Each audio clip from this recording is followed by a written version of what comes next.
Reparations have been given to other ethnic groups, Asian Americans for their incarceration during World War II, Native Hawaiians. Sorry, I wrote it all down, but even former slave owners, specifically the ones in the North that had to give up their slaves, they were compensated for former slaves. However, why is it that when it comes to black people receiving reparations, there seems to be a lot of pushback to the point where now, now it's almost laughable to even think about black people getting reparations for something in the past? Well, for any of those examples, was there intergenerational reparations given? No. So they're not necessarily applicable, right? So those were the actual people that received it because a wrong was done to them. Correct. We're talking about something 150 years removed. And also, not every black person is a descendant of slaves. Correct. Some are mixed race. Some are able to prove that. But I think more importantly, we should ask the question, have we spent a lot of money on the black community the last 50 years? And if so, has it worked? It's a good question because, obviously there are certain communities in Black America that are not so great. Some of the traumas and problems they have are of their own making. I acknowledge that. I do want to just repeat the point, and something to think about, you don't have to answer it, that we've spent trillions of dollars on trying to improve the well-being of black Americans since the 1960s. And actually, black America is poorer per capita and on average in relation to other groups than it was in the 1960s. So I would argue it's actually not a resource or a money thing. It's a values thing. And the values, unfortunately, that are predominantly in the black community right now are quasi-suicidal. Fair point. In short, reparations are what's owed to us by the government of America, right? You get these slaves, you bring them in, you strip them away from their families, you murder a lot of them simply by transporting them here. They begin to create wealth for your country that you're building, and they begin to help you get, generational wealth. And then one day you just say, you know what? Y'all can go. Slavery's over with.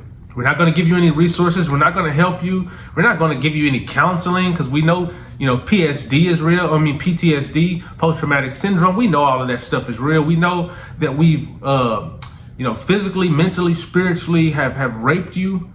But y'all are free now. Just go and go do a good job.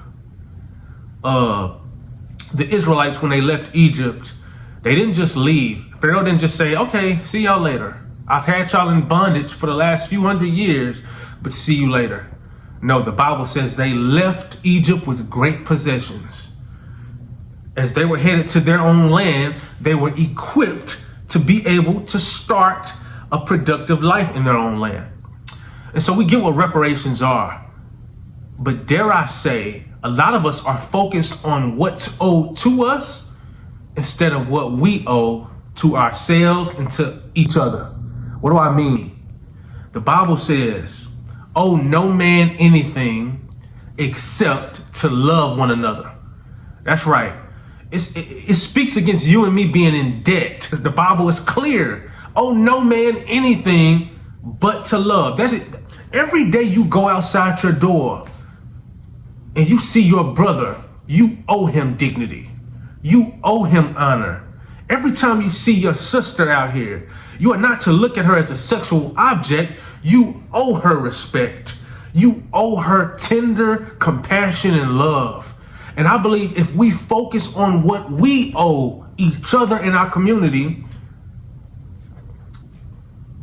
what's owed to us won't even matter in the long run. I know that sounds crazy, but again, I'm not denying that things were owed to us, but certain things are out of our control. But what I can do is love my children because I owe love to them. What I can do is love the mother of my children and put a ring on her finger and commit to her instead of having sex with anybody I want to, just fulfilling my lustful desires and creating broken homes. That's in my control. I owe it to my community to love them even when they don't love themselves. I owe it to my community to respect them. And again, if we begin valuing that, if we begin focusing on what we owe,